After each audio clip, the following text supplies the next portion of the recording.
Bonjour à toutes et à tous. Plusieurs mystères entourent le monde dans lequel nous sommes. Vous le savez sans nul doute. Et ce matin, avec le pasteur Ange Bienvenu Alouna, responsable de l'église La Vie en Jésus-Christ, nous allons discuter autour du thème le mode opératoire de l'ennemi. Bonjour pasteur. Bonjour madame. Comment allez-vous ce matin? Ça va bien par la grâce du Seigneur. Alors dites-nous, pourquoi le choix de ce thème? Merci madame la journaliste. Avant de répondre à votre question, et comme vous l'avez su le dire, nous sommes en train d'aborder le mode opératoire de l'ennemi. Et lorsque nous parlons du mode opératoire, c'est tout simplement la façon dont s'organise, fonctionne l'ennemi. Et c'est la manière de faire de l'ennemi. Alors, Matthieu 13, verset 39, nous dit tout simplement, l'ennemi c'est qui? L'ennemi c'est le diable, l'ennemi c'est Satan. Et il faut dire, et ses acolytes, tous ceux qui le servent, tous ceux qui ne servent pas Dieu, mais tous ceux qui sont dans le ténèbre, les occultistes, la magie noire, la magie blanche, la magie rouge, tout ce que vous connaissez. Voilà ce que nous voulons appeler par le diable et ses acolytes. Alors, pourquoi le choix de cette thématique? C'est pour attirer l'attention des chrétiens qui sont distraits. Parce que nous sommes dans un monde très glissant et que les chrétiens distraits puissent se réveiller et c'est pour attirer leur attention. Écoute ce que nous dit Apocalypse 12, 12. Et la Bible dit que c'est pourquoi réjouissez-vous cieux et vous qui habitez dans les cieux. La Bible dit malheur à la terre et à la mer, car le diable est descendu vers vous, animé d'une grande colère, sachant qu'il a peu du temps. Donc le diable n'a pas assez de temps et il a une mission concrète à accomplir sur ce monde. Donc, et Proverbe 11, 14 nous dit, quand la prudence fait défaut, le peuple tombe. Donc nous comprenons qu'on peut avoir Jésus, mais lorsqu'on n'est pas prudent, malgré son onction, malgré qu'on soit pasteur, malgré qu'on soit cardinal, vous allez succomber, vous allez tomber. Alors, j'aimerais également, pourquoi le choix de cette thématique, attirer également l'attention de des personnes, ceux qui servent le diable, pour leur dire que Jean 8, verset 44 nous dit que le diable est le père du mensonge et le mensonge lui-même. Donc, on lui, madame la journaliste, le diable n'a pas la vérité. C'est un gros menteur. Et qu'est-ce que nous dit Jean 10, 10? Jean 10, 10 nous dit que il a 3 objectifs parmi ses vertus. Il est là pour voler. Le diable n'a rien créé. Mais ce que Dieu a mis en vous, il se rapproche de vous pour voler ça. C'est un voleur. Et 2, il est là pour tuer. Quand on parle de tuer, à la suite, il va vous éliminer, malgré toutes les propositions qu'il peut vous faire. 3, pour détruire. En parlant de la destruction, c'est la perte de votre âme. Alors, il te donne par la main droite, il va te retirer par la main gauche. J'aimerais donner un petit témoignage. Pasteur, oui. Vous aviez souligné tout à l'heure, il donne par la main gauche, il retire par la main droite, en faisant comment concrètement? Oui, je prends par exemple un exemple. Dans le long de mon ministère et dans les voyages missionnaires, je vais rencontrer, c'est un féticheur qui va venir à moi. Un grand féticheur avec tant d'années d'existence et de pratiques. Il dit, pasteur, je suis venu vers vous, je veux tout abandonner. Et j'étais étonné. Quoi? Vous voulez tout abandonner, c'est-à-dire abandonner le monde du fétichisme. Il dit, pasteur, j'en ai assez marre. Pourquoi? Je veux me débarrasser parce que ce sont des problèmes. Alors, mais pourquoi tu n'as pas légué cela à tes enfants? Il a dit non, jamais ça sera un mauvais héritage. Laissez à mes enfants, j'ai dit non. Je préfère abandonner et tout détruire. J'ai dit, mais pourquoi vous-même, vous n'avez pas détruit ça? Il dit, si je peux jeter ça, détruire, ça va toujours revenir envers moi. Donc, je comprends. Il a compris que Dieu est au-dessus de toutes choses. Il a compris également que le diable, lui, a menti. Ce qu'il allait avoir, ce qu'il allait trouver. Il pensait avoir le bonheur alors c'est tout à fait le contraire qu'il a rencontré. Alors, pasteur, le diable a principalement 3 objectifs: voler, tuer, détruire. Et dans notre préparation de cette émission, vous disiez que l'ennemi utilise plusieurs moyens pour nuire à autrui. Peut-on savoir lesquels ce matin? Ok. Le diable, comment il opère? Ce que nous avons voulu appeler par l'ennemi, il opère à travers sa ruse. Quand on parle de la ruse, c'est une mauvaise intelligence, une intelligence très fine. Lorsque tu n'as pas l'esprit de discernement, c'est difficile de comprendre que celui qui me parle, c'est le diable. Et dans sa ruse, et cette ruse est accompagnée par l'esprit de séduction. Et à travers cet esprit de séduction, c'est là où beaucoup de ses victimes succombent. Et à travers des bonnes paroles, à travers les bonnes propositions, le diable peut te construire une maison à 25 niveaux un seul jour. Mais sachez-le que derrière cette construction, derrière cette proposition, il se cache autre chose.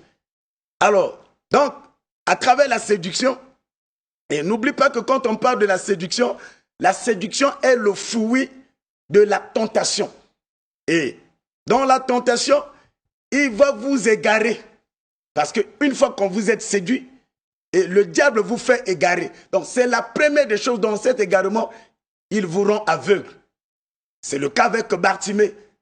Qu'est-ce que le diable a fait? Il lui a ôté, il lui a rendu aveugle. De cet aveuglement, et Bartimée est devenu mendiant. Et dans cette mendicité, il est maintenant à la merci du diable parce qu'il ne peut plus fonctionner.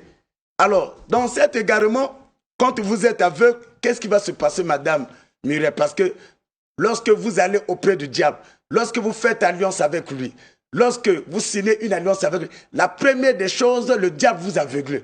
Et c'est là où nous avons, par exemple, les cas où des incestes. Et d'autres personnes couchent avec leur propre maman. Une maman qui vous a mis au monde.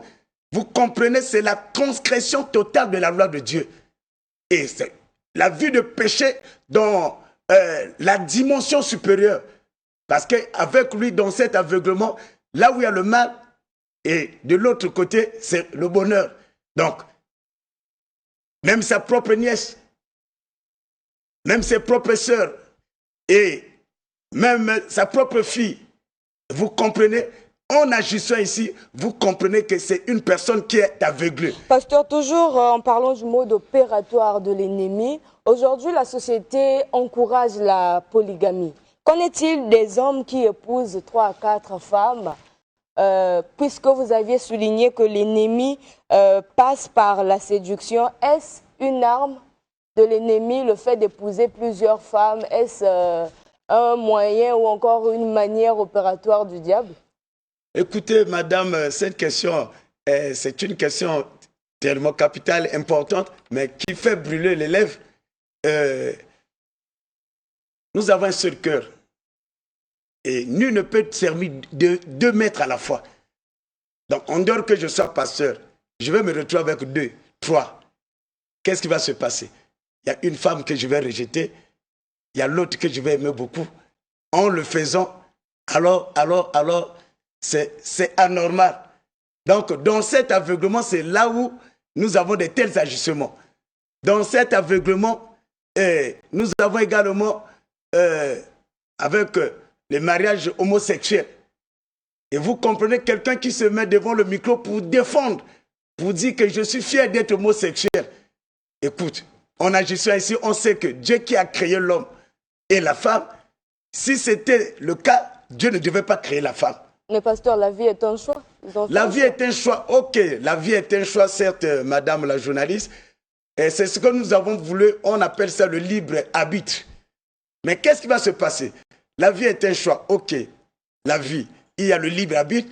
Mais un jour, parce que quand Dieu, tu seras devant le plus grand esprit, qu'est-ce qui va se passer? Il vous a laissé le temps de décider.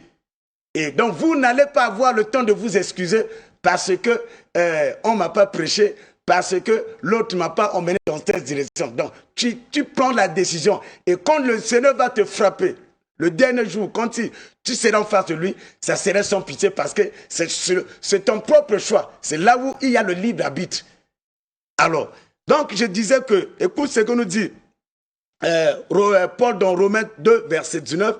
Paul le qualifie, c'est-à-dire le diable, il le qualifie comme le conducteur des aveugles. Voilà, c'est là où il s'assoit. Paul dit, il est le conducteur des aveugles, la lumière de ceux qui sont dans les ténèbres. Donc tous ceux qui fonctionnent dans les ténèbres, et c'est le diable qui est leur conducteur. Écoute ce que nous dit encore Paul, nous sommes dans 2 Corinthiens 4:4. Il dit, il le qualifie, il dit que c'est le Dieu de ce siècle qui est en train d'aveugler beaucoup de personnes. Donc il est le Dieu de ce siècle. Parce que n'oublie pas que le monde que nous vivons, il y a un prince de ce monde.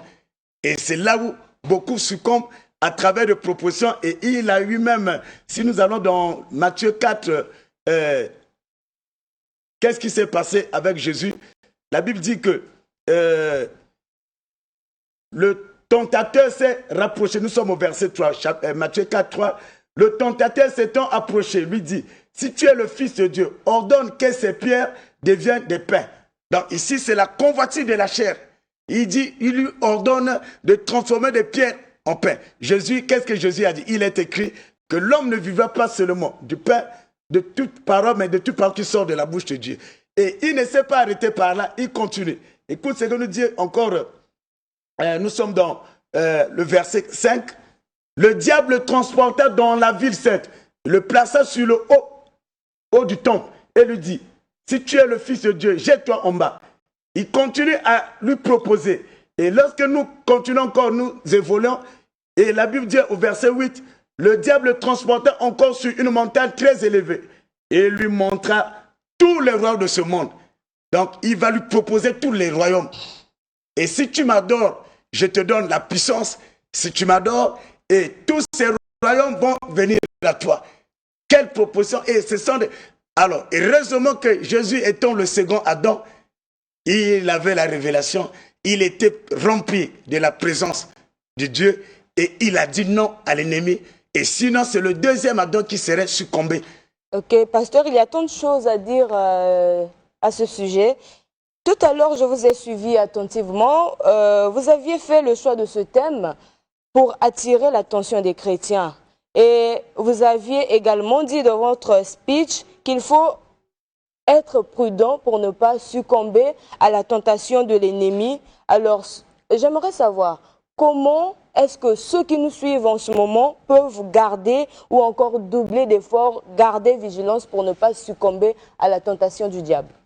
Alors, ceux qui sont en train de nous regarder, les bien-aimés qui nous suivent, peut-être je vais répondre à cette question avec, dans 2 dimensions. Et la première dimension, c'est les gens qui se retrouvent déjà dedans, dans le bateau de l'ennemi, dont le diable les a déjà cloués.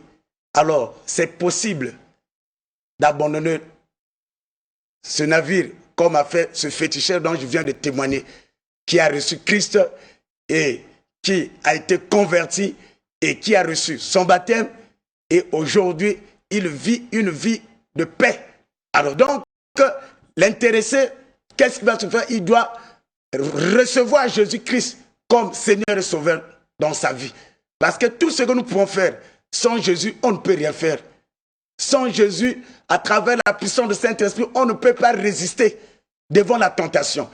Vous comprenez, lorsque nous abordons cette question, et après le baptême, la Bible dit que Jésus fut être emporté dans le désert, emporté par le Saint-Esprit pour être tenté. Donc, c'est grâce à l'Esprit Saint et qui était en lui, Jésus a pu résister devant la tentation. Donc, il faut avoir Christ en soi, être rempli du Saint-Esprit et de accélérer, c'est-à-dire avoir une vie de prière en soi. Okay.